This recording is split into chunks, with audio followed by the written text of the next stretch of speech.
Hello बच्चों, उम्मीद है आप फिट फाट होंगे और अपने एग्जामिनेशन की जबरदस्त तैयारी कर रहे होंगे। आपको हेल्प करने की सीरीज में हम लोग पहुंच गए हैं चैप्टर नंबर 13 पर, न्यूक्लाई पर। और आज इसके पीवाईक्यूज हम लोग डिस्कस करेंगे, मोस्ट एक्सपेक्टेड क्वेश्चन डिस्कस करेंगे, जिससे आपको ट्रमेंडस एडवांटेज मिले। अगर ये वीडियो पसंद आए तो लाइक करने में कुछ नहीं जाता, अरविंद सर को मोटिवेशन आता। और अगर ये वीडियो वाकई हेल्पफुल हो, आपको लगे कि हाँ भाई मदद मिली है मुझे, तो अपने किसी एक दोस्त को ये वीडियो शेयर जरूर कीजिएगा, जिससे उसको मिलेगा एक अच्छा कंटेंट पढ़ने के लिए और मुझे पॉजिटिव मोटिवेशन कि मुझे और अच्छी वीडियो आपके लिए बनाने हैं। उम्मीद है आप इस पॉजिटिविटी को फैलाएंगे और आपकी तरफ से अरविंद सर को ये होगी गुरु दक्षिणा, जिसमें कोई भी खर्चा आपका नहीं लग रहा होगा। तो आप मेरी बात समझ पाए होंगे। खैर, बात को स्टार्ट करते हैं। तो आइए चलते हैं, शुरुआत करते हैं अपने न्यूक्लाई पर।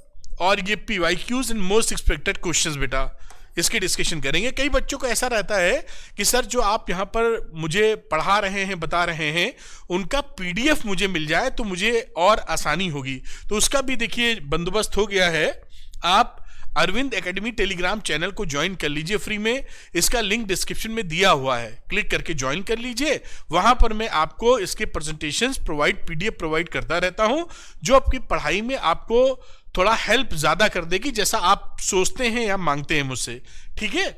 और कई बच्चे मुझसे पढ़ना चाहते हैं, तो अपना अरविंद एकेडमी ऐप भी है बेटा, अरविंद एकेडमी ऐप। इस ऐप का भी लिंक डिस्क्रिप्शन में दे दूंगा। वहां पर कई तरह के क्वेश्चंस हैं, स्टोर सेक्शन में कई तरह के कोर्सेज हैं जो आपको बहुत अच्छे नंबर दिलवाने में सक्षम है। जैसे इस पीवाईक्यूज के साथ में एक कोर्स श्योर शॉर्ट क्वेश्चंस का है, जो अगर आप लगा लेते हैं तो आपको बहुत अच्छे नंबर आ जाएंगे, ऐसी मेरी उम्मीद है। तो आप इसको देख सकते हैं। चलिए मैं आगे पढ़ाई को आगे लेके चलता हूं। आइए शुरू करते हैं। डिफाइन द न्यूक्लियर फोर्स है, बहुत ही छोटा क्वेश्चन है, ऐसे क्वेश्चन एग्जामिनेशन में पूछे जाते हैं। तो इसका आंसर आप बड़े प्यार से कर सकते हैं। क्या लिख सकते हैं कि भाई जो न्यूक्लियर फोर्स होता है वो स्ट्रॉन्गेस्ट अट्रैक्टिव फोर्स होता है अभी तक का। तो आप क्या लिख सकते हैं, nuclear force is the strongest attractive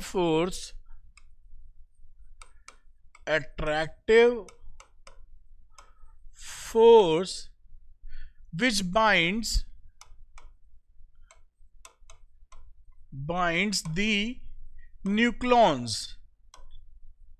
न्यूक्लॉन्स का मतलब क्या है? न्यूक्लॉन्स का मतलब सिंपल सा है, न्यूक्लॉन्स के आगे भी लिख सकते हैं binds the nucleons inside the nucleus. Nucleons inside the nucleus. Nucleons का मतलब आप जानते होंगे, फिर भी आपको याद दिला दूं। हम लोग न्यूक्लॉन्स को, प्रोटॉन्स को या न्यूट्रॉन्स को एक साथ, प्रोटॉन्स को या न्यूट्रॉन्स को एक साथ न्यूक्लॉन्स कहते हैं, क्योंकि जो न्यूक्लियर फोर्स होता है वो प्रोटॉन प्रोटॉन के बीच में भी लगता है, प्रोटॉन न्यूट्रॉन के बीच में भी लगता है, न्यूट्रॉन न्यूट्रॉन के बीच में भी लगता है।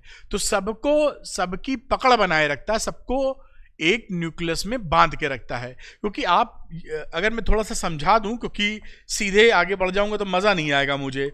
आपको मालूम हो, थोड़ा न्यूक्लियस को बड़ा बना रहा हूं दिखाने के लिए।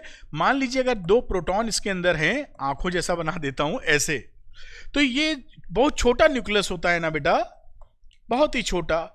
अब इतनी छोटी जगह में ये 2 प्लस प्लस, या 2 प्लस की जगह कई प्लस हो सकते हैं, ये 4 प्लस समझ लीजिए। तो ये 4 प्लस के बीच में तो रिपल्सन का फोर्स होना चाहिए ना, रिपल्सिव फोर्स होता है, एक दूसरे को धक्का मार के निकल जाने चाहिए, साथ में रहना पसंद नहीं करते हैं, ये रिपल्सिव फोर्स होता है। तो आखिर किस मजबूरी के तहत ये एक साथ हैं, क्यों हैं? जब ये नापसंद करते हैं एक दूसरे को, रिपल्सिव फोर्स होता है।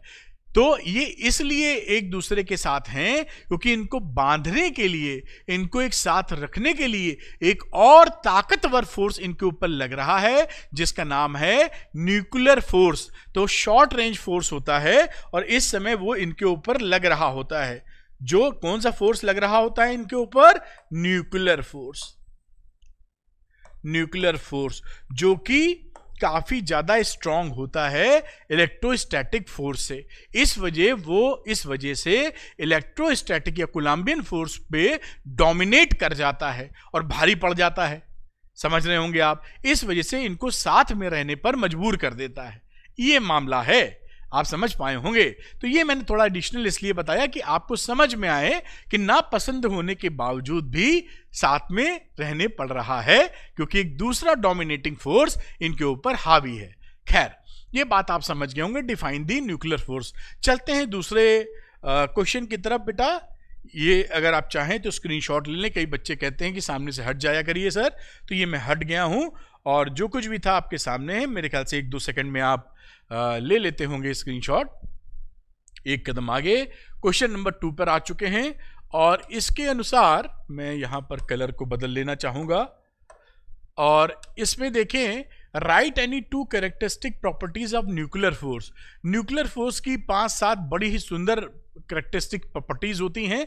अगर आपको उन प्रॉपर्टीज के बारे में ज्यादा अच्छा नहीं पता तो 1 शॉर्ट वीडियो देख लें, आपको एकदम क्लैरिटी मिल जाएगी और वो आपके कोर्स में है। घूम फिर के आपको न्यूक्लियाई में पूछे जाने की संभावना न्यूक्लियर फोर्स की बहुत ज्यादा है, पढ़ लीजिएगा। खैर, जहां तक इसकी बातचीत है तो 2 कैरेक्टरिस्टिक की बात कर लेते हैं। 2 कैरेक्टरिस्टिक्स, क्या लिख रहे हैं भाई, कैरेक्टरिस्टिक्स। कहीं स्पेलिंग गलत हो तो आप ज्यादा अच्छी इंग्लिश जानते होंगे, इसको सही कर लीजिएगा। पहली क्या होती है, ये शॉर्ट रेंज फोर्सेस होते हैं। तो these are short range forces. Short range forces का मतलब क्या होता है ये थोड़ा बता दूं, वरना लिख के आप भी चले आएंगे और हम भी बता देंगे, समझ में नहीं आएगा आपको। शॉर्ट रेंज का मतलब होता है, फील कीजिए कि मान लीजिए, यहीं पे थोड़ा समझाने की कोशिश करूं कि मान लीजिए ये इतने और इतने रेंज के बीच लगते हैं। अगर हम इससे पास ले गए तो भी नहीं लगेंगे, ऐसे बना देते हैं। और इतने के ऐसे आप समझ नहीं पाएंगे, थोड़ा सा हाथ ले आते हैं पिक्चर में। सपोज करिए इस समय ये यहां पर हैं और इनके बीच में न्यूक्लियर फोर्स लग रहा है। अभी ले आए, अब भी न्यूक्लियर फोर्स लग रहा है, लेकिन ज्यादा क्लोज ले आएंगे तो न्यूक्लियर फोर्स नहीं लगेगा, लगना बंद हो जाएगा, रिपल्शन लग जाएगा, समझ रहे हैं। और अगर इतनी दूरी पर न्यूक्लियर फोर्स था और थोड़ा दूरी बढ़ा दी तो भी न्यूक्लियर फोर्स नहीं लगेगा। यानी थोड़े ही रेंज के लिए न्यूक्लियर फोर्स एप्लीकेबल होता है, जबकि हमने जो इलेक्ट्रोस्टैटिक फोर्स या जो ग्रेविटेशनल फोर्स पढ़ा है वो लॉन्ग रेंज फोर्सेस हैं, वो काफी दूरी तक लगते रहते हैं। बात समझ में आई आपको? यहां पर जो न्यूक्लियर फोर्स का एग्जाम्पल या जो बातचीत चल रही है उसमें शॉर्ट रेंज फोर्सेस लिखने का मतलब यह होता है कि एक बहुत सीमित रेंज के लिए ही ये लगते हैं। अगर दूरी थोड़ी बढ़ गई तो फुस नहीं लगेगा, और थोड़ी करीबियाहत नजदीक ज्यादा आ गए तो भी नहीं लगेगा, ये भी कलाकारी है। अगर नजदीक ज्यादा आ गए तो भी नहीं लगेगा, दूर ज्यादा चले गए तो भी नहीं लगेगा। तो थोड़ा एक रेंज है, उन्हीं के बीच ही लगेगा, समझ गए होंगे। जबकि इलेक्ट्रोस्टैटिक फोर्स या ग्रेविटेशनल फोर्स जो हमने पढ़ा है अब तक, है ना, वो लॉन्ग रेंज फोर्सेस होते हैं, काफी दूरी तक लगते रहते हैं। ये समझ में आना चाहिए, वरना पता लगा मैंने बता दिया, आपने सुन लिया और चिड़िया उड़ गई। तो दूसरी बात क्या है कि ये काफी स्ट्रॉन्गेस्ट फोर्स है नेचर में, कह लीजिए अभी तक जो पता चला है। तो these are strongest force of attractive nature. अब जान ही रहे थे कि अप टू सर्टेन डिस्टेंस, क्योंकि शॉर्ट रेंज फोर्सेस हैं तो सर्टेन डिस्टेंस तक ही काम करने वाले हैं, उससे ज़्यादा करीब या दूर लाएंगे तो खेल खत्म हो जाएगा। और भी बहुत सारे इसके कैरेक्टरिस्टिक्स होती हैं, जैसे ये जो फोर्स लगते हैं वो उस पर चार्ज होने का मामला नहीं है, केवल प्रोटॉन के बीच नहीं लगते हैं, इर्रिस्पेक्टिव ऑफ चार्ज लगते हैं। ये न्यूक्लॉन के बीच भी न्यूट्रॉन के बीच में भी लगते हैं, प्रोटॉन न्यूट्रॉन के बीच में भी लगते हैं। तो nuclear force irrespective of charge लगते हैं, ये सब लिख नहीं रहा हूं, 2 ही पूछी थी, हो गई है। तो ये 2 प्रॉपर्टी हो गई, बाकी आप पढ़ेंगे तो 5-7 प्रॉपर्टी दिखेगी आपको। स्क्रीनशॉट ले लीजिए बेटा। तीसरे क्वेश्चन की तरफ चलना चाहेंगे। आइए क्वेश्चन नंबर 3 की तरफ चलते हैं। मैं एक्सप्लेनेशन देता जा रहा हूं आसान भाषा में और डिटेल्ड में, जैसे आपको पूरी बात समझ में आती रहे। What is the radius of the nucleus of 29 CuCu64? हम एक फॉर्मूला जानते हैं जो आपको याद रखना चाहिए, और न्यूमेरिकल इन्हीं सब फॉर्मूले से यहां बनते हैं। R इज इक्वल टू, ये रेडियस है, radius of nucleus, R not constant होता है, और ये मास नंबर A की पावर 1/3। ये फॉर्मूला हमें जरूर आना चाहिए। R नॉट की जो वैल्यू होती है मोटी मोटी 1.2 इंटू 10 की पावर -15 मीटर, ये कांस्टेंट होती है वैल्यू। ये भी हमको पता होनी चाहिए। चलिए, पता होगी उम्मीद कर रहे हैं, नहीं पता तो याद कर लीजिए साहब, बड़ी अच्छी बात। अब इसमें हमको इसकी रेडियस चाहिए कॉपर की, है, what is the radius of the nucleus, इसके न्यूक्लियस की। तो यहां इसका इस्तेमाल करते हैं, R लिखते हैं, R नॉट वहां से आ गया 1.2 इंटू 10 की पावर -15, और मास नंबर, तो मास नंबर इसका कितना है 64 की पावर 1/3, तो 1.2 इंटू 10 की पावर -15, और 64 का क्यूब रूट ले लीजिए तो 4 आ जाएगा, तो वैल्यू हो जाएगी 4.8 इंटू 10 की पावर -15 मीटर। ये आपका आंसर आ गया। देखिए, बहुत आसानी से इसको कर सकते हैं, इसका भी स्क्रीनशॉट ले लीजिए साहब, और ये आपका सवाल बहुत ही प्यार से हो जाता है। स्क्रीनशॉट ले चुके होंगे, ऐसे ही सवाल बनेंगे। क्वेश्चन नंबर 4 पर आ गए हैं। कलर कोई और लेते हैं, थोड़ा सा इंटरेस्ट बना रहे। अब इसमें find the ratio of nuclear radius, copper की और ये एल्युमिनियम है, इसकी रेडियस की चर्चा कर लेते हैं। फॉर्मूला अभी हमने देखा था, R is equal to R not A की पावर 1/3 होता है। अगर मैं यहाँ पर इन दोनों के लिए रेशियो ले लूँ, क्योंकि यहाँ रेशियो पूछा है, तो R copper upon R aluminium, तो मैं क्या लिख दूंगा, R not A copper, R not R की पावर A की पावर 1/3 एल्युमिनियम। ये R नॉट हो गया कैंसिल साहब। A की पावर A कितना है 64 की पावर 1/3, और एल्युमिनियम के लिए 27 की पावर 1/3। इसका वैल्यू होता है 4 और इसका वैल्यू होता है 3, और इससे ज़्यादा करने की आवश्यकता नहीं। ये आपका देखिए प्रेम से आंसर आ गया, प्रेम पुजारी। इसको आप प्रेम से नोट कर लीजिए, कोई टेंशन की आवश्यकता नहीं है। चलेंगे अगले क्वेश्चन पे। स्क्रीनशॉट मेरे ख्याल से इतनी देर में आप ले चुके होंगे। तो क्वेश्चन नंबर 5 पर आ चुके हैं, और अगला क्वेश्चन पकड़ते हैं बेटा। थोड़ा सा इसको ऊपर कर लेते हैं, जगह दिख रही है। The nuclear radius of a nucleus with nucleon number is 16 is 3 into 10 की power -15 metre. Then find the nuclear radius of a nucleus with nucleon number 128। 128 के लिए निकालना है और 16 के लिए हमें दे रखा है। अभी हमने जो रेशियो निकाला था इस फॉर्मूले से हम ये आसानी से कह सकते हैं कि R2 अपॉन R1 अगर हम निकालें तो R नॉट कट जाता है। मैं यहां पर A2 अपॉन A1 की पावर 1/3 कह सकता हूं। इसी को रेशियो ले लिया है, बाकी हमने कुछ भी नहीं किया है। अब A2 की वैल्यू दे देते हैं। देखिए R2 अपॉन R1 कर रहा हूं, तो A2 हो गया 128 और A1 हो गया 16, पावर 1/3, 8 की पावर 1/3, और ये मिल गया साहब 2। तो यहां से हम आसानी से कह पाएंगे कि R2 is equal to 2R1,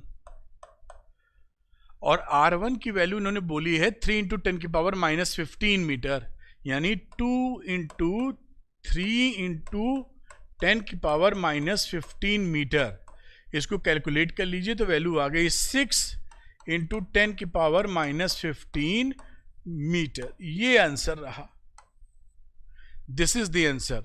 और इस तरीके से ये क्वेश्चन भी हो गया। देखिए बिल्कुल आसानी से ऐसे क्वेश्चन सब बोर्ड एग्जाम में आए हुए हैं और ऐसे ही पूछे जाते हैं। आसानी से करिए, अगले स्क्रीनशॉट ले लीजिए, अगले क्वेश्चन की तरफ हम लोग चलेंगे। तो क्वेश्चन नंबर 5 आपके सामने है, स्क्रीनशॉट जल्दी से लीजिए। अगला क्वेश्चन करते हैं जो कि है क्वेश्चन नंबर 6। क्वेश्चन नंबर 6 को करेंगे फिक्स। तो ये रहा क्वेश्चन नंबर 6। थोड़ा सा इसको ऊपर कर लेने की कोशिश। लिखा है the 3 stable isotopes of neon, लिखा हुआ है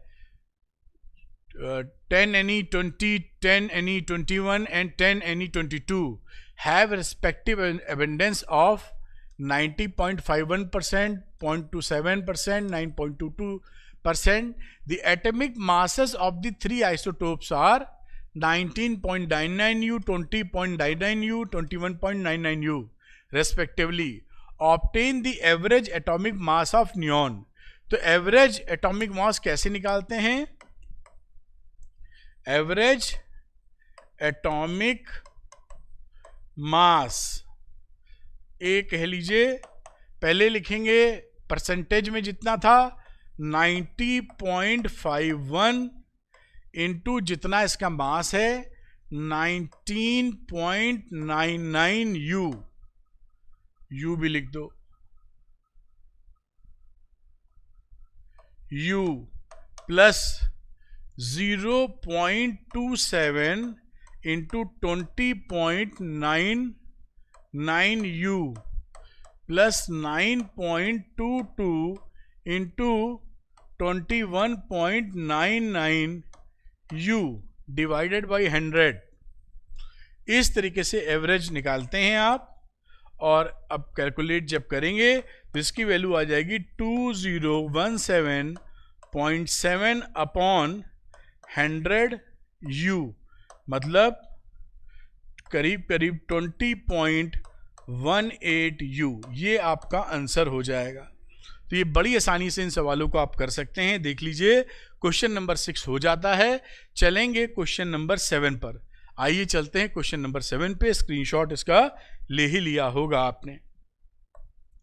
आ गए हैं क्वेश्चन नंबर 7 पर।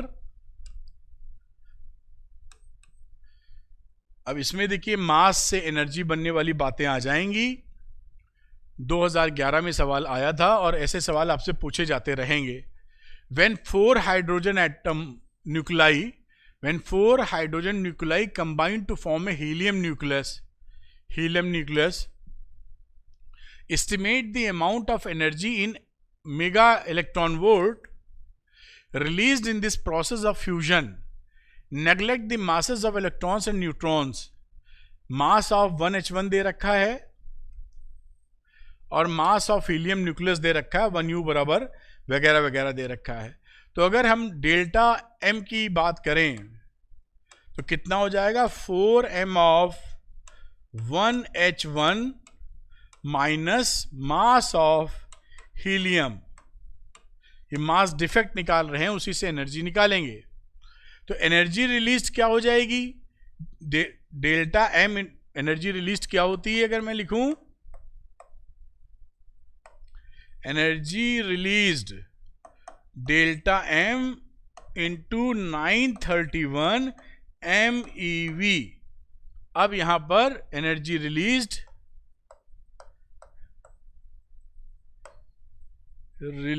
जिसे हम E लिख दें, Q लिख दें, जो मन में आए वो लिख दीजिए, कोई फर्क नहीं पड़ता।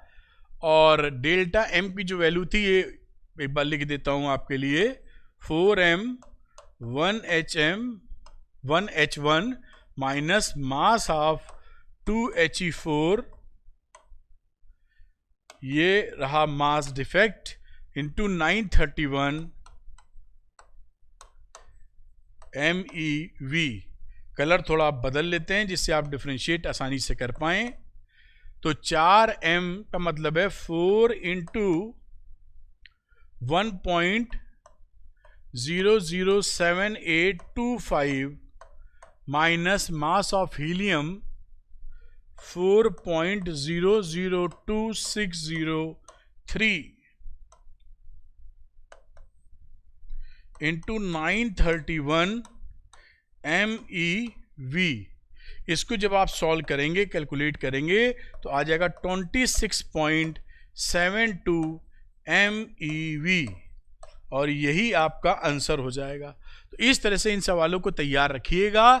इस बार न्यूक्लियाई में ऐसे सवाल आएंगे, तो इसको नोट कर लीजिए, स्क्रीनशॉट ले लीजिए, जिससे आप आसानी से इन सवालों को लगा पाएं।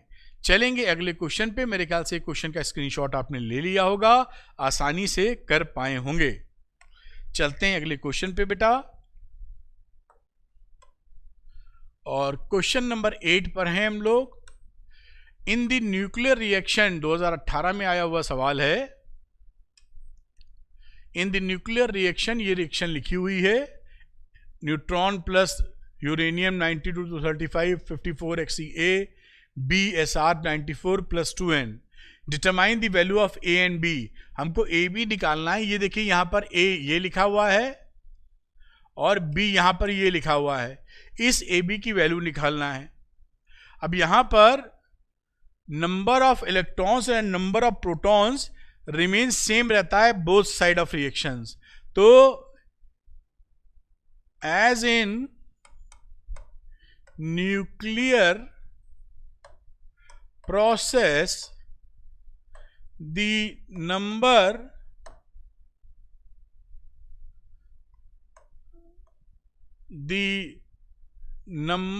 of electrons and protons remains the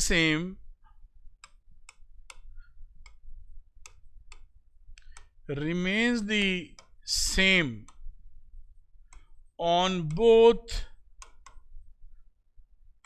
side of reaction। दोनों तरफ सेम होगा। तो एटॉमिक मास की जब बात करेंगे,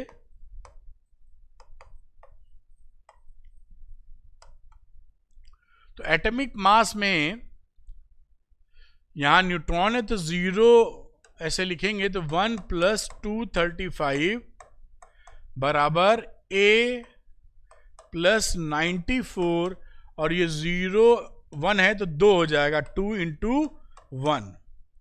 अब इस इक्वेशन को सॉल्व कर लीजिए। यहां बटेगा 236 और A + 96, तो A की वैल्यू यहां से कितनी आ जाएगी? 236 में 96 घटा दिया जाए 140, तो A की वैल्यू हो गई 140। B अभी बचा हुआ है, तो B के लिए हम क्या करेंगे? एटॉमिक नंबर की कहानी ले लेंगे। एटॉमिक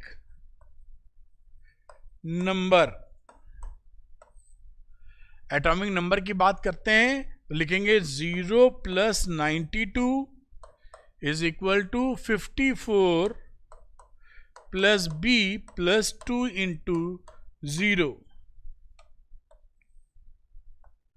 ये वैल्यू 92 है, ये है 54 + B, तो B कितनी आ गई यहां से? 38। ये B आ गया आपका,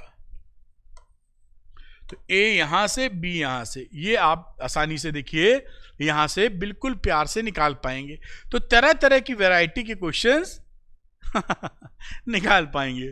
तो इसको नोट कर लीजिए, स्क्रीनशॉट ले लीजिए, और आप इसको कर पाएंगे।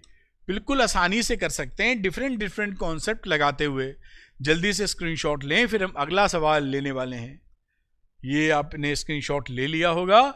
अब चलते हैं क्वेश्चन नंबर 9 के ऊपर। आइए चलते हैं क्वेश्चन 9 पर। तो क्वेश्चन 9 जो हमारा है, ये क्वेश्चन 9 बड़ा इंपॉर्टेंट है, और ये आपसे एग्जाम में अक्सर पूछा जाएगा।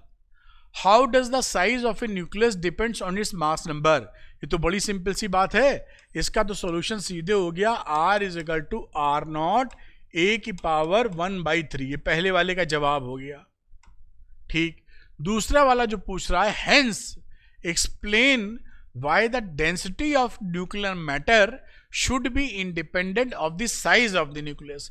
ये पोर्शन बड़ा इंपॉर्टेंट है, वेरी इंपॉर्टेंट। ये समझ लीजिए कि एग्जाम में आ गया है आपके, ये मान लीजिए कि एग्जाम में आ गया, क्योंकि घुमा फिरा के पूछा जरूर जाएगा आपसे। तो हम जानते हैं कि जो न्यूक्लियर डेंसिटी होती है, यहां पहले लिख दूं तब समझाऊं, रो से दिखा लेते हैं।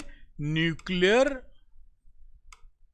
डेंसिटी, इसकी वैल्यू हो जाती है mass upon volume. Mass upon volume, आप जानते ही density equal to mass upon volume. तो इसको मास अपॉन वॉल्यूम के लिए अब चर्चा करते हैं। मास क्या रहेगा यहां, जो एवरेज अगर न्यूक्लियॉन का मास स्मॉल m है तो हम m इंटू ए लिख देते हैं। ए क्या हो जाता है, जो मास नंबर है उसका, जो मास नंबर है उससे मल्टीप्लाई कर देंगे, और नीचे वॉल्यूम 4/3 पाई आर क्यूब। समझ पाए होंगे m क्या है, m है average mass of A nucleon, और a क्या है, मास नंबर, r क्या है, रेडियस ऑफ न्यूक्लियस।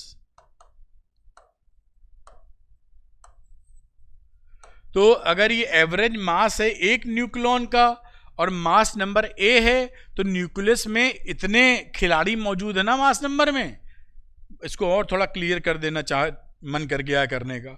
तो जैसे ये मान लीजिए न्यूक्लियस है, बड़ा बनाते हैं, अब मास नंबर का मतलब क्या है, नंबर ऑफ आइटम, जिसमें नंबर ऑफ प्रोटॉन और न्यूट्रॉन जितने हैं।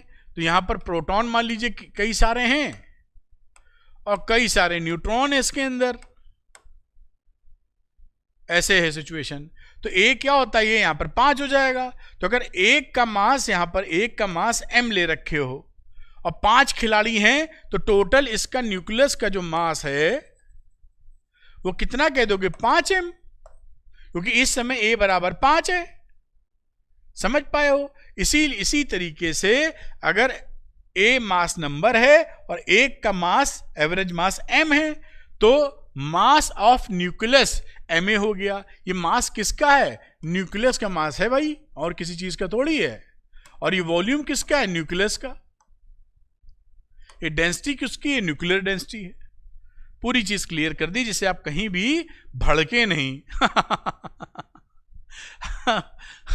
अब वॉल्यूम की चर्चा करते हैं, ये बात मैंने समझा दी आपको। अब यहां पर वॉल्यूम जो लिखा था यहीं से लिख लेते हैं। वॉल्यूम है 4/3 पाई आर क्यूब। हमें एक फॉर्मूला ऊपर से मालूम है, इसका इस्तेमाल करेंगे अब।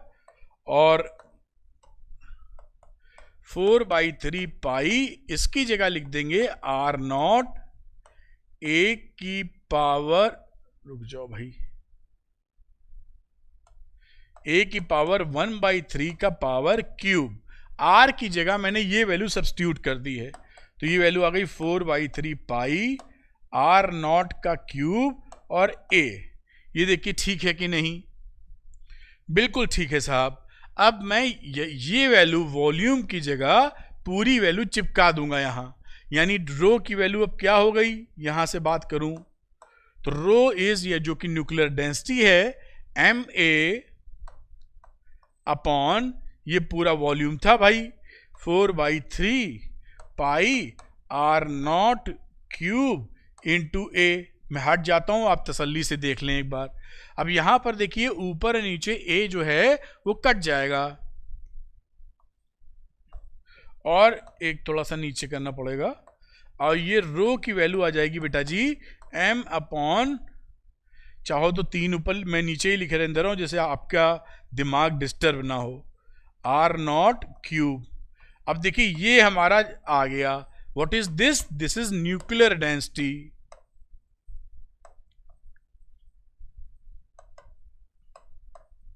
रो, इस न्यूक्लियर डेंसिटी में देखिए ये independent of the size of the nucleus है, सब कुछ कांस्टेंट है इसमें। स्मॉल m क्या है? न्यूक्लॉन्स का एवरेज मास कांस्टेंट है, पाई गिनती सब कांस्टेंट है, आर नॉट भी कांस्टेंट होता है। तो दिस इज बेसिकली कांस्टेंट। तो ये किसी चीज पे डिपेंड नहीं करता। डिफरेंट डिफरेंट मटेरियल के लिए न्यूक्लियर डेंसिटी कांस्टेंट होती है। ये बड़ा इंपॉर्टेंट फैक्ट है और एग्जाम में भी बहुत पूछे जाने वाला प्रश्न है। ये वेरी वेरी इंपॉर्टेंट लिख रहा हूं, अच्छे से दिमाग में घुसेड़ लेना। ये देखिए यहां पर जो ये बात लिखी थी ना कि कहा गया, hence explain why the density of nuclear matter should be independent of the size of the nucleus. Size का मतलब क्या है? रेडियस। भाई साइज, रेडियस बड़ा होगा तो साइज बड़ा होगा, ये रेडियस से इंडिपेंडेंट है। ये आर नॉट है, आर नहीं है। आर नॉट तो एक फिक्स्ड वैल्यू है, आर होता है radius, R not is a fixed value. तो it is independent from radius या साइज ऑफ द न्यूक्लियस। समझ में आई बात? ये है कहानी, इसको अच्छे से समझे रहना बेटा। क्या दबाना है, ये आप इसको नोट कर लीजिए और ये इंपॉर्टेंट प्रश्न के तहत है, आपको आना चाहिए। वेरी इंपॉर्टेंट है ये, मतलब जितना मैं कहूं उतना उससे भी ज्यादा इंपॉर्टेंट मानिए। मुझे लगता है एग्जाम में इस बार आएगा, बहुत इंपॉर्टेंट है। और ये थोड़ा ऊपर कर लेता हूं, ये कहानी है। ये अगला क्वेश्चन भी कुछ ऐसा ही है, जो क्वेश्चन नंबर मेरे ख्याल से 10 है शायद जी। तो 10 में यही चीज है, इंपॉर्टेंट था इसलिए मैं सामने रखा मैंने। देखिए लिखा, from the relation r is equal to R not a की power 1/3 where R not is a constant and a is the mass number. हम पहचान रहे हैं। Show that the nuclear matter density is nearly constant independent of A. हमने अभी देखा है पीछे वाले प्रश्न से कि हमारी जो न्यूक्लियर डेंसिटी आई थी, अभी जो प्रूफ किया था, वो न्यूक्लियर डेंसिटी कितनी आई थी बेटा जी? m/4/3 pi R not cube. और ये क्या है? नियरली कांस्टेंट, जिसे आप इंडिपेंडेंट ऑफ ए कह सकते हो, ऑफ ए। यही चीज आपको प्रूफ करनी जो मैंने की थी। पिछला वाला सवाल मैं दिखा भी देता हूं आपको। ये देखिए यहीं पर ये प्रूफ किया था आपने। इस 3 को ऊपर भी ले सकते हैं, मैंने कंफर्ट बनाए रखने के लिए 3 ऊपर नहीं लिया था। कई बुक्स में ऐसा लिखो, घबरा मत जाना, 3 ऊपर कर दो। छोटी छोटी बातें हैं, लेकिन कई बार आप लोग नहीं देख पाते तो हड़बड़ा जाते हैं। ऐसे कहीं लिखा हो तो कहते सर आपने तो गलत लिख दिया, है ना। हमने इसलिए लिखा कि जबरदस्ती डिस्टरबेंस ना करें आपके सामने। जो बात कहनी है इसी से कह सकते हैं, तो जबरदस्ती उसको रायता ना घोलें। इतनी बात सरलता बनाए रखने के लिए, है ना। लेकिन ये कभी कभी बच्चे देखते हैं, अरे ये तो कुछ और है, ये तो कुछ और है। तो कुछ और नहीं है, एक ही बात है। थोड़ा ठहराओ, थोड़ा पेशेंस, थोड़ा ध्यान, थोड़ी प्यार भरी नजरों से देखना होगा। ठीक है, तो आप समझ गए होंगे मेरे ख्याल से। ये ए है, कुछ और लग रहा है मेरे ख्याल से।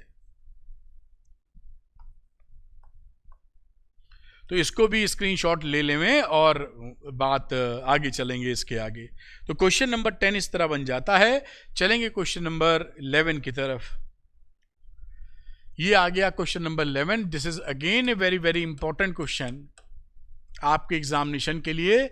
Distinguish between nuclear fission and fusion. Fission fusion का जो डिफरेंस है, ये कभी भी कहीं भी टपक सकता है बिल्कुल। तो हमेशा ये ध्यान रखिए, इसका एक एक एग्जाम्पल जरूर याद करके रखिए। जैसे फिजन की बात करें तो फिजन का एग्जाम्पल आपको याद होगा, क्लास 10th से ही पढ़ते चले आ रहे हैं आप। तो एक एग्जाम्पल तो पहले ही पूछे ना पूछे आप चिपका जरूर दीजिएगा। जैसे यूरेनियम लिख दीजिए 92-235 फिजन है, तोड़ रहे हैं। न्यूट्रॉन पड़ा इसके ऊपर स्लो मूविंग, और ये BaN क्रिप्टॉन में टूट गया। 56-141, फिर रहा क्रिप्टॉन 36 और 92, 36-92, और 3 न्यूट्रॉन निकले इसमें से, और बहुत सारी एनर्जी निकली। तो ये फिजन का एग्जाम्पल हो गया बेटा। और इसी तरह फ्यूजन की कहानी मोटी मोटी लिखी जा सकती है। तो ये तो आपको पूछे ना पूछे, ये समझ लीजिए हमको तुरंत लिख देना है, जिससे किसी भी कीमत पे वो जान जाएगा कि आप कहानी कह पाने को तैयार हैं।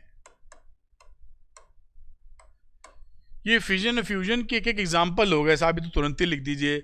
फिर ये डिफरेंस की बात की थी, अब डिफरेंस की बात कर ली जाए यहां पर, इसी के नीचे कर लेते हैं मेरे ख्याल से, या अगले पन्ने पे कर लें, अगले पे कर लेते हैं, यहाँ काफ़ी भर लिया है।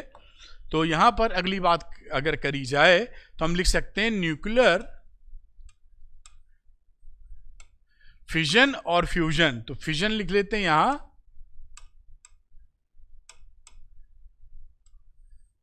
और न्यूक्लियर फ्यूजन, ऐसे टेबल बना लिया। जब भी डिफरेंस पूछा जाए कुछ टेबुलर फॉर्म में ही लिखना बेहतर हो सकता है। अब यहां पर आप जैसे पॉइंट लिखेंगे तो क्या लिख सकते हैं, जो हैवी न्यूक्लियस है जब वो एक्साइट किया जाता है तो दो स्मॉलर न्यूक्लियाई में टूट जाता है। तो heavy nucleus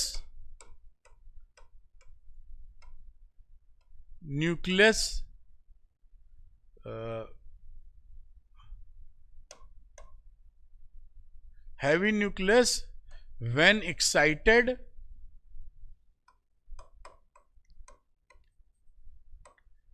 gets split up into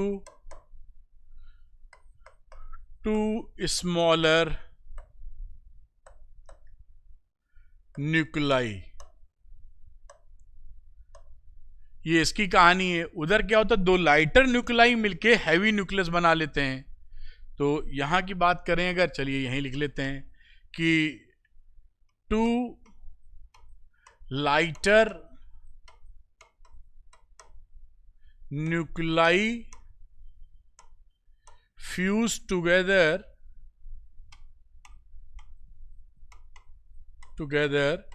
to form a heavier nucleus। एक तो डिफरेंस ये हो गया। नंबर 2 की बात की जाए, जो कंडीशंस होती हैं, हाई टेम्परेचर एंड प्रेशर्स जरूरी नहीं है फ्यूजन के लिए। High temperature and pressure are not necessary conditions for occurrence. जबकि इधर हमें ये चाहिए conditions of extremely high pressure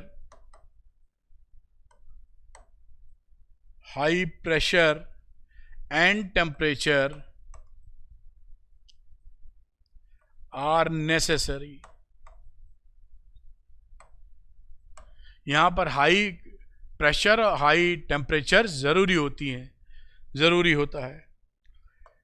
यहां पर न्यूट्रॉन्स हमारे लिंकिंग पार्टिकल्स होते हैं। Neutrons are the link particles, और यहां पर protons are the link particles. Protons are the link particles. ये सब बातें डिफरेंस हैं, और भी हैं। तो आगे की बात करें, नंबर 4, ये हमारा क्विक प्रोसेस है। ये हमारा क्विक प्रोसेस है। ये इसका नंबर 4 करेंगे तो ये सेवरल स्टेप्स हैं इसके अंदर। It happens in several steps.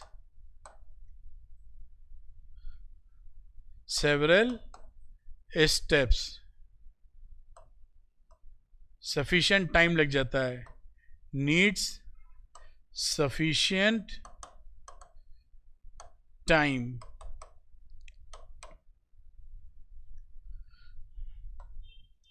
और बात की जाए, यहां पर जो एनर्जी निकलती है पर न्यूक्लॉन, एनर्जी पर न्यूक्लॉन इज इसकी कंपैरिजन में कम है, स्मॉल होती है, करीबन 0.85 मिलियन इलेक्ट्रॉन वोल्ट, उसमें काफी ज्यादा है. और इसमें 6.75 एनर्जी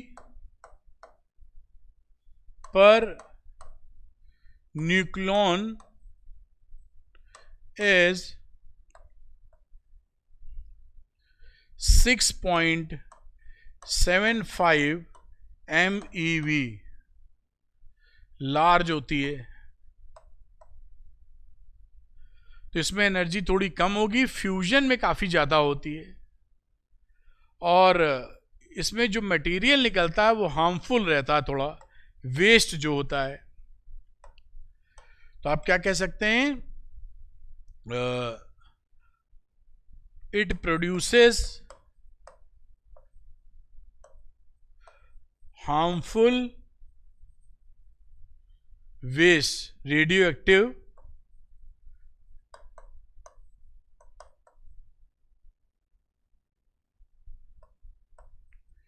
वेस्ट. और इसके अंदर ऐसा क्लीन रहता है, हार्मलेस.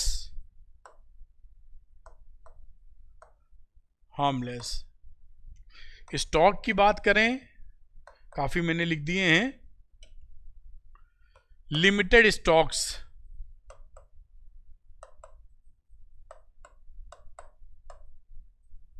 इसकी बात करें, प्लेंटी स्टॉक, काफी प्रचुर मात्रा में स्टॉक है. तो ये काफी मैंने 5-7 डिफरेंस लिख दिए हैं जो आप इसका इस्तेमाल कर सकते हैं और करना भी चाहिए एग्जाम में आ जाए तो, क्योंकि इंपॉर्टेंट है. 3, 4, 5 पूछे जाएंगे. ये आप जरूर बनाइए, न्यूक्लियर फिजन और फ्यूजन का डिफरेंस. आप स्क्रीनशॉट लेना चाहें तो ले सकते हैं, वरना नोट डाउन कर लीजिए, नोट्स बना लीजिए, या जो भी आपको ठीक लगे उस तरीके से इसको तैयार कर लीजिए.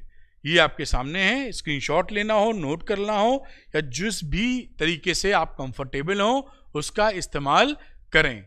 चलते हैं अगले क्वेश्चन के ऊपर बेटा. अब आ गए हम लोग क्वेश्चन नंबर 12 पे, इसको भी करके देखते हैं. तो ये रहा क्वेश्चन नंबर 12. इसमें दिया है calculate the energy release in MeV in the deuterium tritium fusion reaction. ये देखिए एक रिएक्शन दे रखी है और ये डाटा है, इसमें हमें निकालना है कि रिलीज कितनी हुई एनर्जी. तो हमें वही डेल्टा M निकालेंगे और 931 से हम लोग मल्टीप्लाई कर देंगे, यही कहानी है. तो पहले में डेल्टा M चाहिए. डेल्टा M कैसे निकलेगा यहां से, तो इसका मास माइनस इसका मास, इन दोनों का, तो मास समझ गए होंगे ना. तो इस पहले इनका मास जोड़ लीजिए, 1H2 और 1H3. तो मास ऑफ, सीधे ऐड कर रहा हूं, 2.014102 प्लस 3.016049, ये जोड़ना होगा. घटाऊंगा 2He4 का, यानी 4.002603, और इसमें आप घटाएंगे न्यूट्रॉन का मास 1.008665. ये डेल्टा M निकलेगा. यहां पर आप माइनस कॉमन लेके जोड़ भी सकते थे. इसको घटाए वटाएंगे तो ये वैल्यू मिल जाएगी 0.018883U. ये डेल्टा M निकल के आई. तो एनर्जी रिलीज कितनी होगी, एक यू में एनर्जी रिलीज होती है 931 MeV समझ लें। तो इतने में 0.01123 इंटू 931.5 दे रखा है इन्होंने।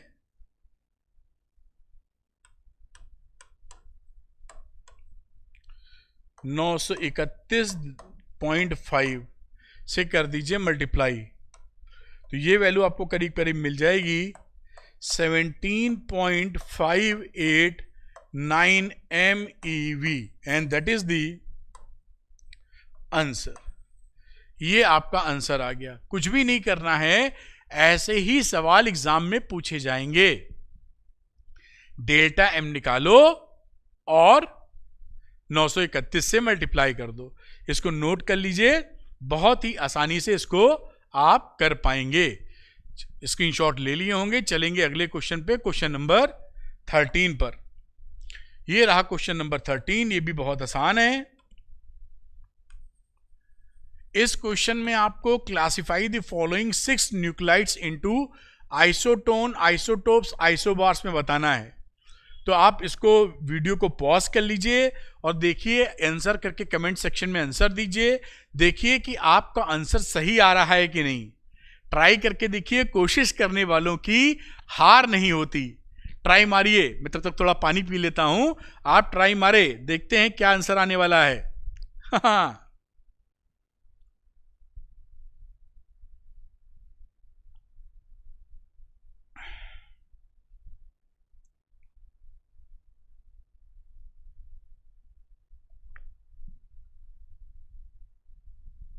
दीजिए आंसर दीजिए।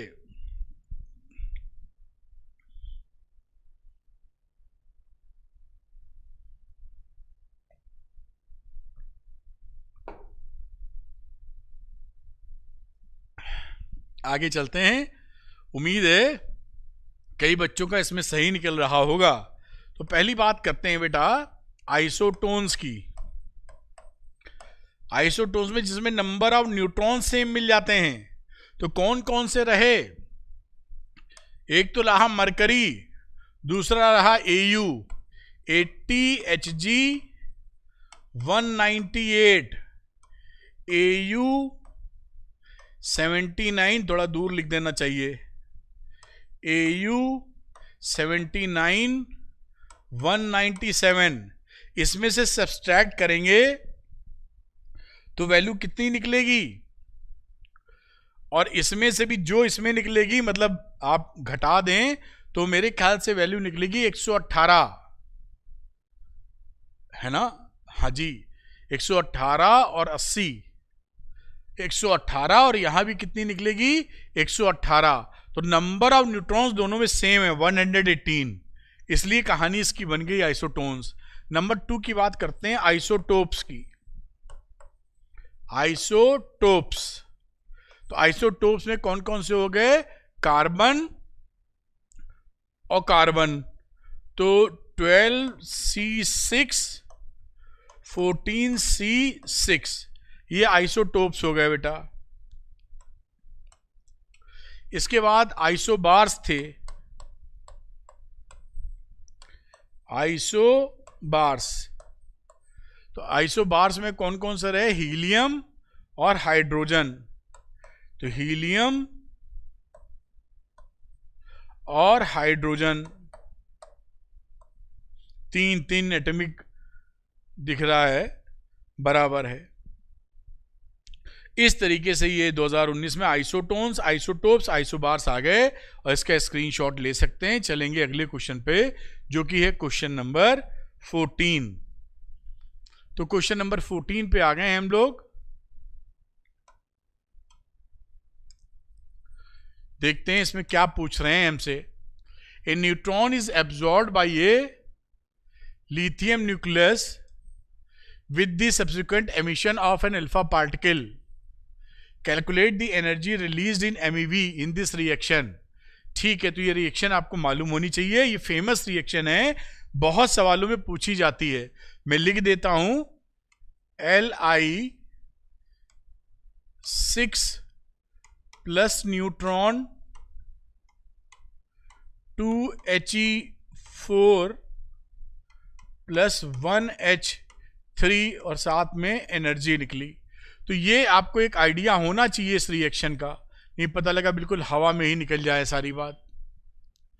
अब इसी का आधार लेते हुए, बेस लेते हुए हम डेल्टा एम कैलकुलेट कर लेंगे।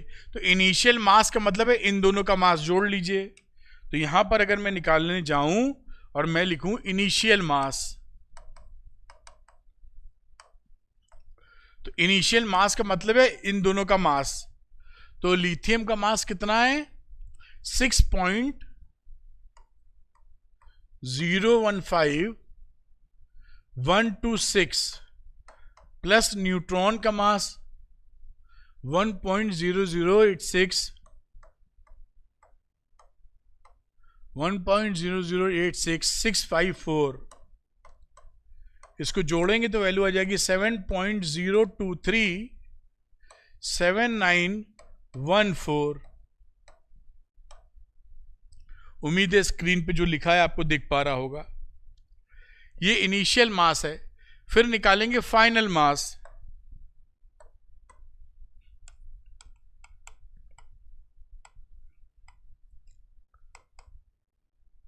फाइनल मास में इन दोनों को जोड़िए, हीलियम अल्फा पार्टिकल मतलब 4.002604 प्लस 1s3 टाइटन 3.01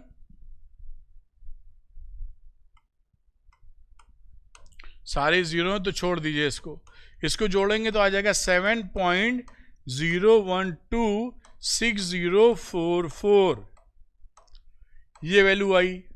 अब आप मास डिफेक्ट निकालने जाएंगे। इनिशियल फाइनल आ गया तो लिखेंगे मास डिफेक्ट डेल्टा एम, और ये घटाएंगे 7.023 में से 7914 माइनस 7.0126044 घटाया, और घटाने के बाद ये वैल्यू मिलेगी 0.0111870 AMU। ये वैल्यू मिली आपको मास डिफेक्ट। एनर्जी रिलीज कितनी होगी? एनर्जी रिलीज्ड मास डिफेक्ट जो निकला है उसको 931 से मल्टीप्लाई कर दिया जाए। 0.0111870 इंटू 931, तो ये वैल्यू हो गई 10.415 MeV। ये आंसर हो गया। इस तरीके से देखिए ऐसे क्वेश्चंस निकल आएंगे एग्जाम में, ऐसा ही पूछा जाएगा, बिल्कुल नहीं घबराना है। नोट कर लीजिए आप, और अगला सवाल लगाएंगे हम लोग इसके बाद। स्क्रीनशॉट ले लें, समझ लें, और कहीं कोई तकलीफ नजर नहीं आती है। चलते हैं क्वेश्चन नंबर 15 पर। ये रहा क्वेश्चन नंबर 15। अब ये जो क्वेश्चन नंबर 15 है बेटा, ये हम लोगों ने पहले अभी किया हुआ, ये वही सवाल है, तो इसको दोबारा करने की आवश्यकता नहीं है। When 4 hydrogen nucleon combine to form a helium nucleus, hydrogen वाला अभी किया था ना, करके दिखाया था इसी लेक्चर में। डेल्टा एम निकालोगे, 4 मास 4 मास ऑफ 1 हाइड्रोजन एटम में से मास ऑफ 2He4 घटा के कितनी एनर्जी निकलेगी। तो ये क्वेश्चन हम लोगों ने कर रखा है इसी में, तो वहां से इसका आंसर आया था 26.72 MeV। आप करके चेक कीजिए क्या आपका ये आ रहा है कि नहीं। वीडियो पॉज कर लीजिए, यहां पर इस क्वेश्चन को बनाइए और देखिए कि क्या ये आंसर आपका मैच कर रहा है कि नहीं कर रहा है। ये क्वेश्चन हम लोगों ने इसी लेक्चर में शुरू में सॉल्व किया है, इंपॉर्टेंट है, तो आप मैच करके देख लीजिए। उम्मीद है आप कर पाएंगे। करके देखिएगा जरूर, वीडियो पॉज करें और करके देखें कैसी बात बन रही है। अगले क्वेश्चन में चलते हैं, क्वेश्चन नंबर 16। लिखा in a typical nuclear reaction 1H2 plus 1H2 2He3 plus neutron 3.27 million electron volt या mega electron volt. Although number of nucleons is conserved, nucleons तो कंजर्व्ड है कह रहा है, ठीक है। येट एनर्जी इज रिलीज्ड, कह रहा है न्यूक्लॉन्स कंजर्व्ड होने के बाद भी एनर्जी रिलीज हो रही है। आखिर ये कैसे हो रहा है? हम जानते हैं कि मास डिफेक्ट की वजह से होता है। Energy released, energy is releasing due to mass defect. मतलब अगर डेल्टा ई की बात करेंगे तो डेल्टा mc² की तरफ से एनर्जी रिलीज होती है। यहां बात की जाए तो 2 मास ऑफ इनका 1H2 minus mass of helium 2H3 mass of neutron में घटा दें में डेल्टा m और c² से मल्टीप्लाई कर दें, यहां से इसको एनर्जी रिलीज हो रही है। तो पूछने का जो कॉन्सेप्चुअल मामला था कि न्यूक्लॉन्स तो कंजर्व्ड हैं, फिर भी एनर्जी जो रिलीज हो रही है वो आखिर आ कहां से रही है? वो आ रही है मास डिफेक्ट से। मास शुरू में ज्यादा रहता है, बाद में मास कम हो जाता है। और आइंस्टाइन की इक्वेशन से हमको पता है कि मास का कन्वर्जन हमारा एनर्जी में हो जाता है। कैसे?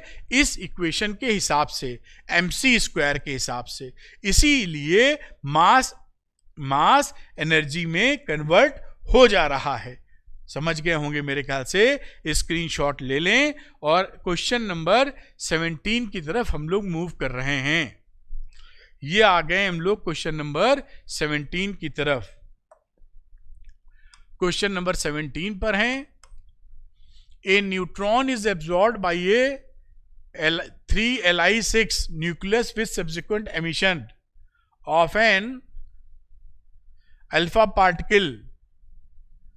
Write the corresponding nuclear reaction. Calculate the energy released in this reaction.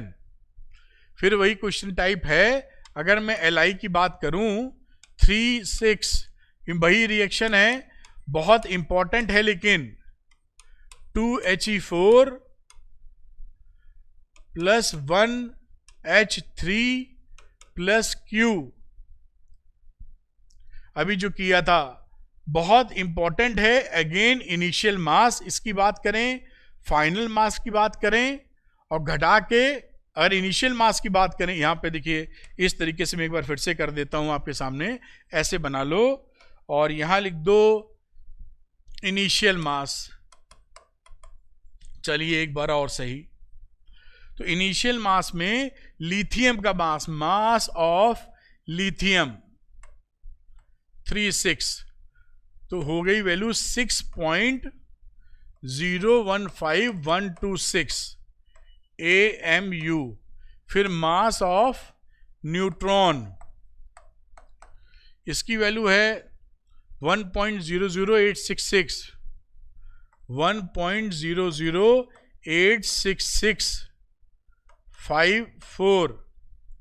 इसको आप जोड़ दीजिए तो 7.0237914 AMU। ये इनिशियल मास है, ये फाइनल मास। तो फाइनल मास में ये मास रहा हीलियम का,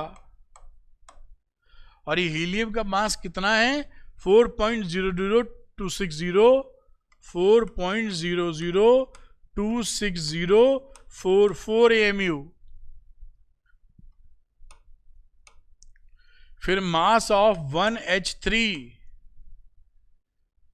3.016049।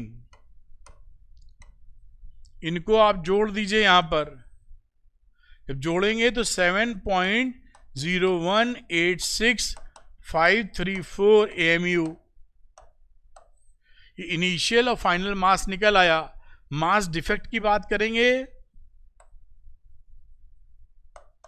जिसे डेल्टा एम कह रहे हैं, तो आप घटा देंगे 7 पॉइंट इनिशियल मास में से, इनिशियल मास माइनस फाइनल मास 7.0237914 माइनस 7.0186534। जब इसको सब्सट्रैक्ट करेंगे तो वैल्यू आएगी 0.00513 AMU। ये तो आ गई इतना AMU, और इसको 931 से मल्टीप्लाई कर दीजिए तो एनर्जी रिलीज आ जाएगी। तो एनर्जी रिलीज कितनी है? एनर्जी रिलीज्ड इसी वैल्यू को 0.00513 को हम मल्टीप्लाई कर देते हैं कितने से? 931 MeV से, तो वैल्यू आ जाएगी 4.78 MeV। ये रहा आपका इसका आंसर। तो इस तरीके से यही आपको आना चाहिए, 100% आप सवालों को सॉल्व कर पाएंगे बिना किसी दिक्कत के। तो इसको नोट कर लीजिए, स्क्रीनशॉट ले लीजिए, फिर करते हैं अगला सवाल, क्वेश्चन नंबर 18। मेरे ख्याल से आप नोट कर पाए होंगे, स्क्रीनशॉट ले पाए होंगे। चलते हैं क्वेश्चन नंबर 18 के ऊपर। ये रहा question number 18।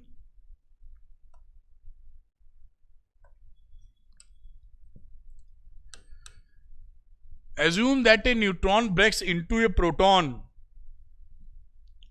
and an electron। एक न्यूट्रॉन प्रोटॉन एंड इलेक्ट्रॉन में ब्रेक कर जाता है। Find the energy required during this process. बाकी मास फास सब दे रखा है। तो जो न्यूट्रॉन है, बेसिकली रिएक्शन क्या हुई, वो ब्रेक हुआ एक प्रोटॉन में, ये रहा एक इलेक्ट्रॉन, और इसके साथ एक पार्टिकल निकलता है जिसे बोलते हैं एंटी न्यूट्रिनो। एंटी न्यूट्रिनो और एनर्जी रिलीज्ड।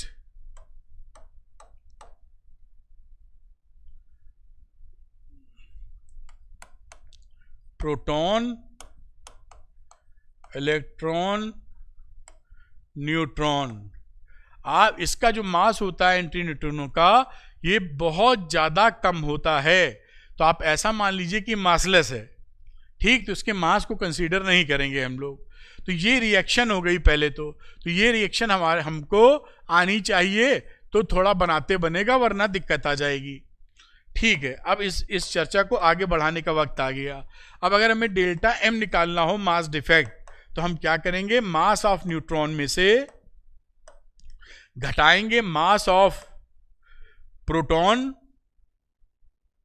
प्रोटॉन का मास, और साथ में क्या था, इलेक्ट्रॉन का। तो मास ऑफ प्रोटॉन लिख देते हैं और मास ऑफ इलेक्ट्रॉन लिख देते हैं। ये कहानी हो गई। एंटी न्यूट्रिनो मैंने बताया कि बहुत ज़्यादा मास कम होता है, तो इसको मासलेस मान के ड्रॉप कर देंगे आइडिया। अब इसको मास ऑफ न्यूट्रॉन लिखते हैं, जो कि यहाँ वैल्यू है 1.6725 इंटू 10 की power -27 kg, minus mass of proton 1.6725 into 10 की पावर -27 kg, और उसके बाद मास ऑफ इलेक्ट्रॉन है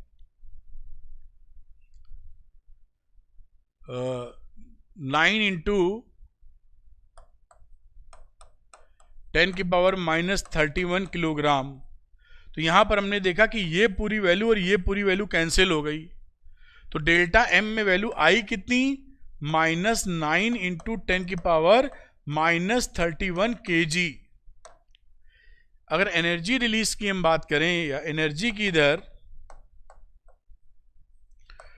E, तो हम लिखेंगे इसको डेल्टा एम सी स्क्वायर। अब एएमयू में नहीं है तो 931 सीधे नहीं कर रहे हैं।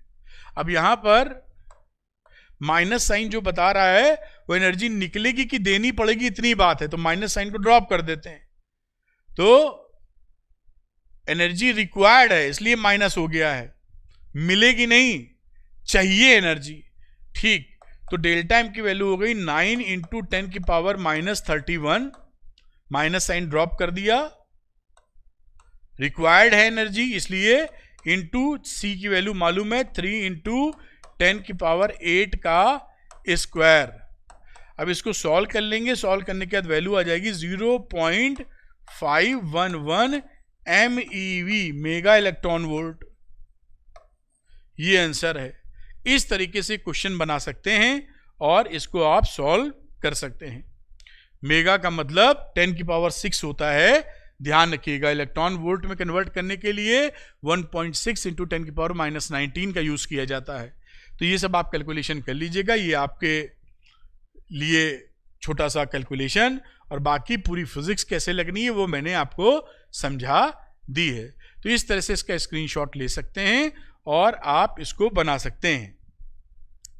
चलिए चलते हैं आज के अंतिम सवाल पर। और अंतिम सवाल करने से पहले आपको याद दिलाऊंगा कि जो बच्चे वन शॉट वीडियो देखना चाहते हैं या इससे पहले का most expected question ray optics का, इलेक्ट्रोमैग्नेटिक वेव का, वेव ऑप्टिक्स का, डुअल नेचर का, एटम्स का, सब मैंने आपके लिए बहुत ही बढ़िया तरीके से बना दिया है। उनकी प्लेलिस्ट का लिंक डिस्क्रिप्शन में दिया गया है, वन शॉट वीडियो का भी लिंक प्लेलिस्ट में दिया गया है, डेरिवेशंस का भी प्लेलिस्ट में लिंक दिया गया है। आप जाके क्लिक करके देख सकते हैं और अपना भरपूर हेल्प ले सकते हैं। उम्मीद है आप इसका फायदा उठाएंगे और जो कड़ी मेहनत मैं आपके लिए कर रहा हूं वो तभी सफल होगी जब उसका इस्तेमाल आप करें और बहुत अच्छे मार्क्स लेके आएं। उम्मीद है आप ऐसा कर पाएंगे। Thank you. आगे चलते हैं। तो चलिए क्वेश्चन नंबर 19 पे पहुंचते हैं और येलो कलर को पकड़ लेते हैं। अब यहां पर जो बातचीत है इसमें लिखा है 92U35 absorbs a slow neutron. ये रिएक्शन लिखी है। Thermal neutron and undergoes A fission represented by this reaction. बड़ी अच्छी बात। कैलकुलेट द एनर्जी रिलीज्ड ई पर फिजन। एनर्जी रिलीज निकालनी है, तो एनर्जी रिलीज निकालने के लिए ये जो ई है वही मास डिफेक्ट वाली सिचुएशन खड़ी करनी पड़ेगी। तो मास डिफेक्ट वाली सिचुएशन में पहले डेल्टा एम निकालना पड़ेगा। तो डेल्टा एम निकालने का मतलब यहां क्या है कि हम मास ऑफ यूरेनियम में से घटावें क्या क्या, ये इनका मास। तो मास ऑफ क्या क्या है, अच्छा मास ऑफ यूरेनियम में मास ऑफ न्यूट्रॉन भी तो है, तो mass of neutron minus mass of barium क्या है, और फिर minus of krypton minus 3 into mass of neutron. ऐसे कैलकुलेशन करेंगे तो मास निकल पावेगा। मास लिखना चाहिए, एन लिखने से मजा नहीं आएगा। अब इसकी वैल्यूज रखनी होगी और कैलकुलेट करना होगा। तो अगर आप मास ऑफ यूरेनियम की बात करें तो 235.1175 न्यूट्रॉन का मास 1.00868 माइनस, कलर चेंज कर लेने वरना सब एक जैसे लगेंगे, Ba की वैल्यू 140.9577, मास ऑफ क्रिप्टॉन कहाँ गया भाई, ये 91.9264, फिर कलर बदल लेते हैं, माइनस 3 इंटू न्यूट्रॉन का मास, न्यूट्रॉन तुम कहाँ हो, 1.00868। मेरे ख्याल से फिगर मैंने ठोंक पीट के बैठा दिए हैं। अब इसको जोड़ घटा लीजिए तो आएगा 236.12618 और जितनी घटने वाली हैं घटने वालों को जोड़ लीजिए, 235.91014। सब्सट्रैक्ट करेंगे इनमें से तो वैल्यू आ जाएगी 0.21604। ये डेल्टा एम आया, और इसको एनर्जी रिलीज में लेना होगा। जब आपको एनर्जी रिलीज्ड ई, तो डेल्टा एम को 961 एएमयू में अगर है, सीधे लिख देना चाहिए। ये कितना है एएमयू में, तो 0.21604 इंटू 931, तो ये वैल्यू आएगी करीब करीब 201 mega electron volt. This is the answer of first one. तो ये तो आप कर चुके, लेकिन एग्जाम में आएगा यही, ये पूछा जाता है आपसे, एक्सट्रीमली इंपॉर्टेंट है आपके लिए। तो ये आप पहला पोर्शन था इस क्वेश्चन का, पार्ट 1 कहा है क्या, ये पार्ट 1 ले लीजिए आप इसको, यहां पार्ट 1 है ये। दूसरे की बात क्या कर रहा है, देखिए, the energy released when 1 gram of, colour को बदल लेना चाहिए, 1 ग्राम ऑफ, बदला ही नहीं, 1 gram of uranium undergoes complete fission. 1 gram 92U35 को निपटा रहे हैं तो कितनी एनर्जी मिलेगी, ये बातचीत की जा रही है। तो उसमें देखिए कैसे करेंगे, 1 ग्राम का यूरेनियम निपटाना है, तो एनर्जी रिलीज्ड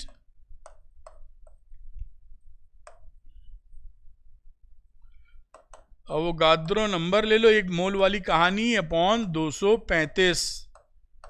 235 कहां से आया समझ पाए हो, क्योंकि 92U35 था, ये लिया मास नंबर, यहां से 235 आया है, इंटू 1 से जो एनर्जी निकल रही थी, 1 से 1 से, तो अब यहां पर जो वैल्यू रखोगे 1 से निकलने वाली थी 201 MeV, इसको चेंज करना होगा, मेगा इलेक्ट्रॉन वोल्ट है तो 10⁶ कर दो, इलेक्ट्रॉन वोल्ट को चेंज कर दो, 1.6 इंटू 10⁻⁻19 जूल मिले रहे हैं। फिर अवोगाद्रो नंबर 6.023 इंटू 10⁻23 अपॉन 235, और साथ में आप 1 किलोवाट आवर में निकाल रहे हैं, तो ये मेगावाट आवर में निकालेंगे, तो जूल और किलोवाट आवर का जो रिश्ता है उसके हिसाब से 3.6 इंटू 10⁻6 से इसको डिवाइड कर देंगे, जूल और किलोवाट आवर के बीच के रिलेशनशिप के अनुसार।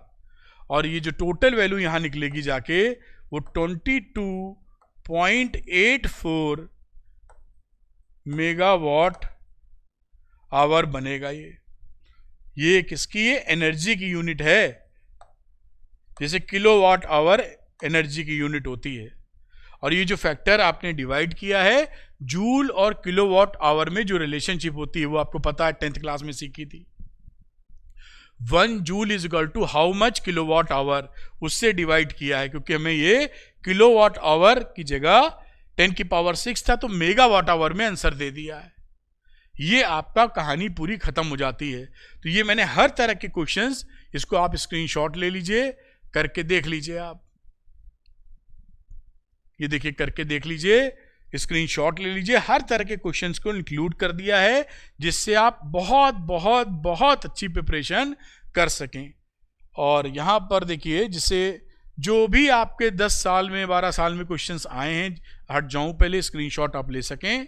तो बेटा ये क्वेश्चन देखते हैं हम लोग, और इस क्वेश्चन में बाइंडिंग एनर्जी वाला क्वेश्चन है कि when 2 nuclei A is less than equal to 10 fuse together पे ध्यान दीजिएगा, to form a heavier nuclei, 2 छोटे न्यूक्लाई हैं आपस में फ्यूज होके एक बड़ा न्यूक्लाई बनाते हैं, उस समय BeN का क्या होगा, binding energy per nucleon increases, binding energy per nucleon decreases, binding energy per nucleon does not change, या टोटल बाइंडिंग एनर्जी डिक्रीजेस। आप ये जरा मुझे कमेंट सेक्शन में आंसर करके बताइएगा। मैं यहां तो आंसर बता ही देता हूं, इसका आंसर है A. Option A is the correct one कि जो बाइंडिंग एनर्जी है वो इंक्रीज कर जाएगी न्यूक्लियॉन्स की, बाइंडिंग एनर्जी पर न्यूक्लियॉन जो BN है इट विल इंक्रीज, ये आपकी बढ़ जाने वाली है। तो मैं हट जाता हूं, इसका स्क्रीनशॉट ले सकते हैं आप, और ऐसे क्वेश्चंस तो आपको आने भी चाहिए वैसे, ठीक है।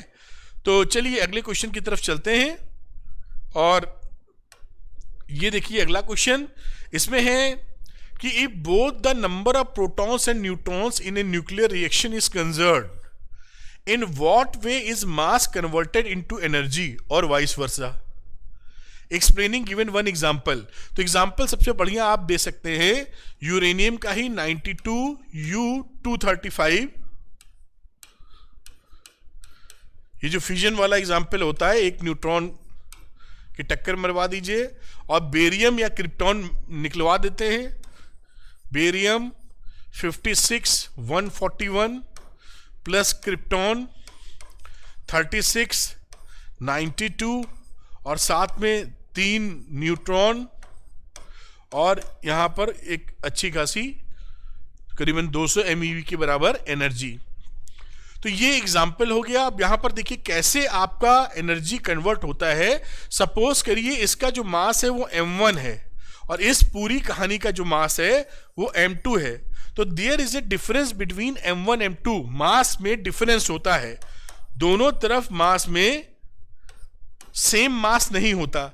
मास कंजर्वेशन हम लोगों ने पढ़ रखा है, यहां पर मास कंजर्वेशन नहीं लग रहा होता है, तो मास डेफिशिट हो जाता है। मान लीजिए ज्यादा मास है, ये कम मास हो गया, तो जो मास बना उसको हम बोलते हैं डेल्टा एम।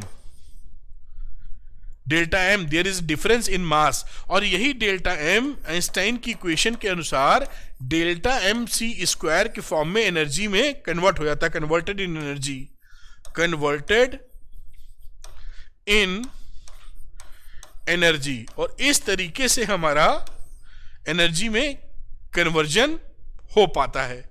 तो आप समझ पाए होंगे कि अगर ज्यादा मास से कम मास की तरफ चले गए तो मास डेफिशिट हो गया, कम हो गया। मास गया कहां आखिर? मास बन गया एनर्जी। कैसे? E is equal to MC square के बेसिस पे जो आइंस्टाइन बता गए हैं अपने को, है ना। तो इस तरीके से एग्जाम्पल भी दे दिया और आपने बात भी काफी कह दी जो ठीक ठाक है। तो मैं हटता हूं, इसका स्क्रीनशॉट ले लें आप, फिर अगली क्वेश्चन की चर्चा करेंगे जो आपके लिए इंपॉर्टेंस बनाता है। मेरे ख्याल से इतनी देर में आप इसको नोट डाउन वगैरह कर चुके होंगे। अगली बात करते हैं अगले क्वेश्चन की। बेटा यहां पर देखिए मैंने ऑलरेडी फोटोग्राफ बनाने में मुश्किल होती तो मैंने डाल दी है। लिखा है ड्रॉ ए ग्राफ शोइंग, ये वेरी इंपॉर्टेंट है बेटा। तो लिखा है draw a graph showing the variation of binding energy पर न्यूक्लियॉन BEN, बाइंडिंग एनर्जी पर न्यूक्लियॉन विथ मास नंबर। यहां देखिए ये मास नंबर है और ये बाइंडिंग एनर्जी पर न्यूक्लियॉन जिसे आप इधर शो कर रहे हैं। Different nuclei, right any 2 salient features of the curve. इस कर्व के 2 साइलेंट फीचर लिखने हैं। तो ये जो आप ध्यान रखिएगा, ये बड़ा इंपॉर्टेंट, वेरी इंपॉर्टेंट ग्राफ है। कभी कभी अक्सर बनाने को आ जाता है, जैसे कि यहां आया हुआ है 2019 में। तो आप थोड़ा सा अंदाजा रखिएगा कि यहां पर देखिए हाइड्रोजन के कुछ आइसोटोप्स हैं, फिर helium, lithium, sodium, carbon, oxygen करते हुए फिर ये इस तरीके से आगे मूव कर रहा है। इसके साइलेंट फीचर्स की बात की जाए तो वो भी मैंने यहां पे देखिए मेंशन कर दिए हैं कि 2 salient features of the curve, the binding energy पर nucleon EBN is practically constant, that is practically independent of the atomic number for nuclei of middle mass numbers।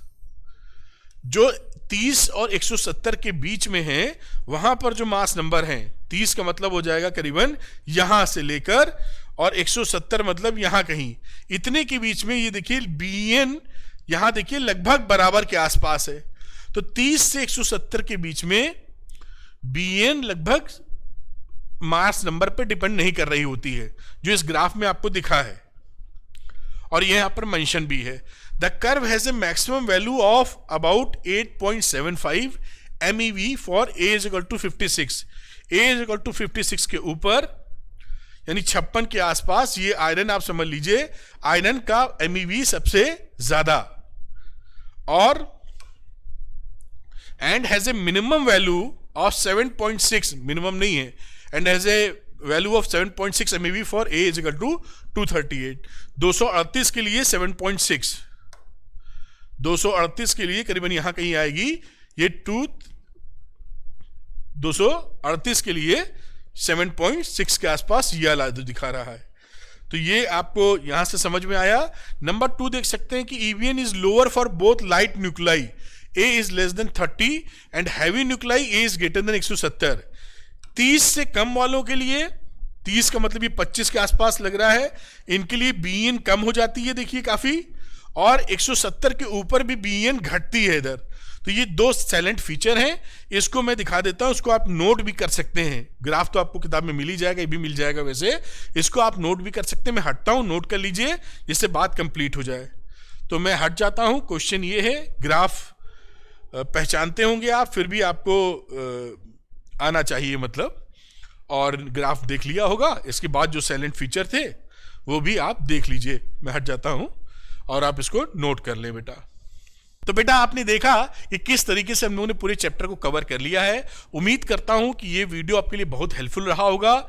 इसका PDF लेने के लिए आप अरविंद एकेडमी टेलीग्राम चैनल को join कर सकते हैं, इसका लिंक डिस्क्रिप्शन में दिया गया है। साथ में बेटा कई बच्चे मुझसे पढ़ना चाहते हैं तो उनके लिए अरविंद एकेडमी ऐप है, इसका लिंक भी डिस्क्रिप्शन में है।